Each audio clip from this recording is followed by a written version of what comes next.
Meus queridos, 10 minutos é a glória. Cara, eu vou te falar que quando eu estudei isso pelas primeiras vezes, eu não digeri. Não foi bem, não caiu bem, não caiu. E eu fui pra casa, eu li, eu até decorei pro vestibular. Mas eu não sabia do que eu estava falando. Aliás, eu demorei anos para botar no meu coração a ideia de campo elétrico e ficar confortável. Falar em campo elétrico. Ah, campo elétrico, porra, meu amigo. Né? É uma coisa que pode demorar décadas. Muitos de vocês não vão se dar o trabalho de botar a ideia de campo elétrico no coração, porque não vão ser da área, não precisa. Então tu precisa ter uma noção. Porém, se tu sabe que campo elétrico é derivado de força e, portanto, é vetorial, que tem módulo, direção e grandezas vetoriais, se uma aponta para um lado e outra para o outro, eles são de mesmo módulo, se anulam, zero, se tem essa noção, se tu sabe que potencial elétrico tem a ver com E, portanto, é uma grandeza, e grandezas escalares, se uma vale 10 e a outra vale 10, o total dá 20, se uma vale 1000 e a outra menos 300, o total dá, e deu, não tem seta. Por isso que é mais fácil, às vezes, trabalhar do ponto de vista energético do que do ponto de vista da força, né? Porque tem decompor, tem dá rolo, dá mais rolo. Bom, então vejamos, meus queridos. Vamos pegar uma esfera. O único problema dessa minha esfera é que ela é uma casca infinitamente fina. É o único problema. Depois a gente bota uma espessura nela. É porque o vestibular não vai ter espessura a tua casca. E isso dá um resultado que deixa a gente desconfortável. Mas depois eu boto uma espessurinha e tu vai ficar feliz. Então o negócio é o seguinte, eu vou pegar essa esfera e vou carregá-la. Olha, cara, eu vou carregar, mas eu não vou carregar com muita carga, não. Eu vou botar só essas 4. Seria inimaginável, 4 prótons ali parados. Próton parado ali, né, cara? Na verdade, a gente teria 1 bilhão de prótons em excesso na extremidade. E isso é meio sassaricante, entendeu? Eles ficam... Só que esse movimento deles é tão aleatório que é como se as cargas estivessem paradas. Por isso que a gente chama eletrostática, porque a gente finge que as cargas estão paradas. Não tem carga parada ali. Mas se comporta muito bem essa teoria. Né? Por isso que é um modelo que dá para aceitar. O certo seria colocar mais, só mais uma, tudo bem, não vou ser preguiçoso, só mais uma. Porque quanto mais cargas eu for colocar ali, mais difícil vai ser fazer os vetores para te provar o que eu quero. O que eu quero? Vamos imaginar aqui um plano cartesiano aqui, ó. Seria o nosso eixo X, o nosso eixo Y. Só que esse eixo Y, eu não estou preocupado com a altura aqui da esfera. Nesse eixo Y, na verdade eu vou representar aqui do lado, ó. Eu vou escrever o campo elétrico. E aqui, no eixo X, eu vou escrever a distância até o centro desta esfera. Resumindo, eu primeiro quero saber qual é o campo elétrico bem no centro da esfera. Ou seja, a distância até o centro vai ser 0. E eu vou anotar o valor desse campo elétrico. Essa carga gera um campo elétrico para lá, concordas comigo? Porém, essa carga também gera um campo elétrico do mesmo valor, não é? Mesma direção e sentidos, portanto,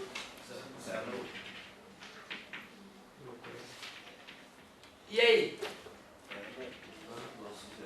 E aí? Todas vão zerar, não é isso? Claro, todas vão zerar. E é por isso que no interior de uma esfera carregada, o campo elétrico sempre será 0. No centro dela, o campo é 0. Vou anotar aqui, 0. O difícil, às vezes, do aluno enxergar é o seguinte, ó. Se eu for analisar um ponto aqui mais próximo de uma das laterais da esfera, ou seja, já está a uma certa distância aquele ponto ali, né? Vou colocar aqui o ponto, ó. Estou medindo uma certa distância do centro, né? Concorda comigo? Se eu for analisar esse ponto aqui, olha que interessante. Essa carga gera um campo um pouco maior que antes, porque eu me aproximei dela. Essa carga gera um campo um pouco maior, porque eu me aproximei dela. Essa também. Concorda comigo? Essa aqui, olha, aumentou um pouquinho a distância. Me afastei um pouquinho dela. Aqui estava em linha reta, né? Aqui já não está em linha reta. Né? Aliás, não é que não está em linha reta, né? Não está perpendicular, né? Está numa hipotenusa. Se fosse desenhar um triângulo retângulo aqui, né? Isso aqui já é uma hipotenusa. Tu aceita então que essa deu uma afastadinha? Uma afastadinha de nada, então a força diminuiu um pouco. Mas não muito. A mesma coisa aconteceu para aquela lá, né? A força diminuiu um pouco, mas não muito. Mas essa força diminuiu bastante. Essa aqui a força diminuiu bastante. E essa aqui a força diminuiu bastante. Mas olha lá o que aconteceu com os vetores. O que tu acha que vai dar a soma? zero, cara. Porque ficaram 3 grandões para a esquerda e 1, 2, 3, 4, 5 menorzinhos. Isto eu só usei uma aproximação de 1, 2, 3, 4, 5, 8 partículas.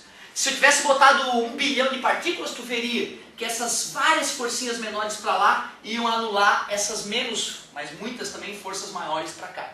Então o campo elétrico continua dando, mas só está dando zero porque o campo elétrico é uma grandeza só porque é vetorial. Só porque é vetorial. Mas deu zero de novo, cara. E o mais interessante, se tu vem aqui, e aqui, aqui, ali, zero, zero, zero, zero, porque os vetores vão apontar para lados opostos. Quando te aproxima de uma carga, aumenta o campo elétrico delas. Só que aí tu te afasta de um monte de outras cargas que compensam o efeito para o lado oposto. E experimentalmente fica muito fácil provar isso, que o campo elétrico vai dando zero até o raio, até encostar na esfera o campo elétrico vai dando zero. R é o raio da esfera, 0, 0, 0, 0, 0, 0. Esse aqui é o raio R. Tudo bem? Porém, se eu for analisar na esfera, se eu for analisar ali na esfera, na casca, essas partículas que estão próximos da casca, olha só, o campo elétrico delas, elas ficam na superfície, né? Praticamente se anulam, dá para perceber? Porém, o campo elétrico das outras, que estão longe, ó,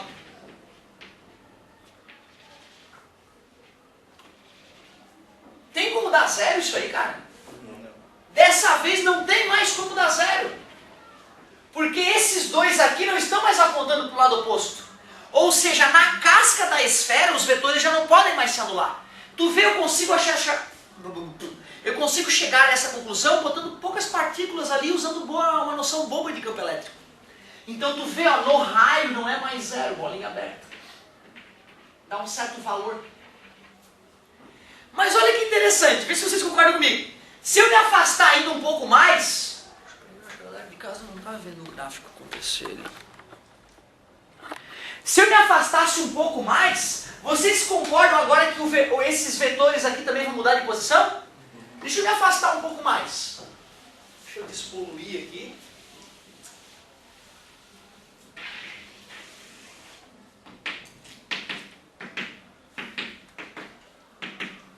Equilíbrio, elétrons, fingindo que as cargas estão paradas, embora elas não estejam, matematicamente funciona muito bem.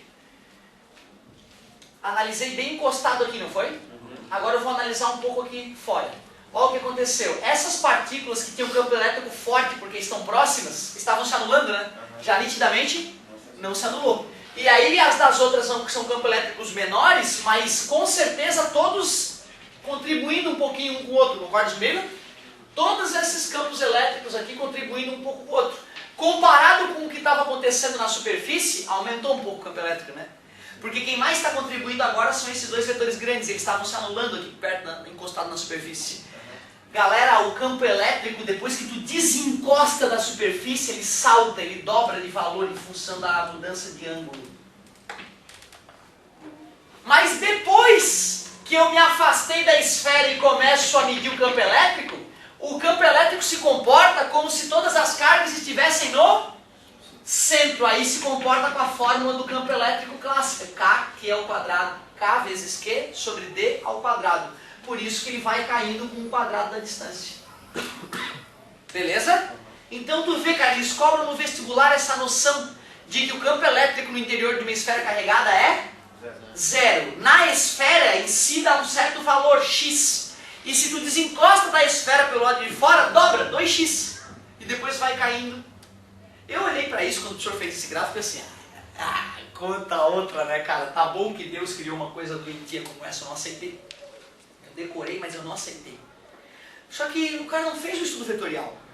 Aí em casa eu falei, deixa eu ver se isso faz sentido. Comecei a desenhar, comecei a fazer os vetores, aí que eu vi por que estava acontecendo isso. Por que quando desencostava da superfície, dava esse salto aí bizarro. Mas sabe por que isso está acontecendo? Isso só está acontecendo porque a esfera é uma casca infinitamente fina, só por isso. Senão ia ser zero e depois ia crescer bonitinho daqui até ali se ela tivesse uma espessura legal, para depois cair com o quadrado da distância. Como no ensino médio a gente não trabalha com a espessura, que ficaria difícil matematicamente trabalhar com isso, a gente acaba deixando a casca infinitamente fina, gera essa doença aqui na frente do aluno e fica difícil de engolir, certo? Fica difícil de engolir. Espero que com a ideia vetorial tu consiga ter visualizado por que acontece essa discrepância aqui, beleza? Mas espera aí, se eu fiz revisão de campo elétrico, que é uma grandeza vetorial, e fiz revisão de potencial, que é uma grandeza escalar, é porque eu também quero analisar o potencial no interior da esfera, né?